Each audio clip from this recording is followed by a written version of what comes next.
ఈరోజు 11వ తారీఖు 1వ నెల 2026.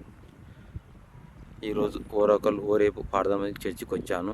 పరిశుద్ధ గ్రంథం బైబిల్లో ఒక చిన్న డౌట్ వచ్చింది. ఆంధ్రప్రదేశ్ తెలంగాణ అన్నలకు ప్రేమపూర్వకంగా అడుగుతూ ఉన్నాను.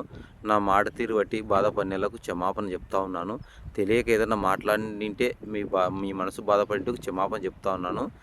నేను పొరపాటు ఏదైనా మాట్లాడేది మీరు వాట్సాప్లో పెడితే సరి చేసుకోవడానికి చూస్తాను. నేను దేవునికి వ్యతిరేకంగా మాట్లాడి నేను బతకలేననే విషయం నాకు తెలుసు కాబట్టి నేను మరీ రిక్వెస్ట్గా చెప్తా ఉన్నాను.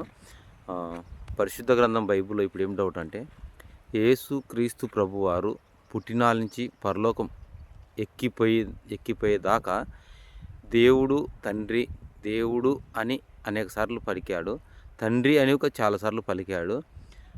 మరి యేసుక్రీస్తు ప్రభుని ఇప్పుడు ప్రజలు భూమి మీద దేవుడు అని అంటున్నారు. మరి అది ఎలాగా, ఏం కథ? మరి భూమి మీద దేవునిగా ఉండి యేసు ప్రభు ఇప్పుడు మళ్ళీ పరలోకంలో దేవునిగా ఉన్నాడా, లేదంటే పరలోకంలో ఏ విధంగా ఉన్నాడు?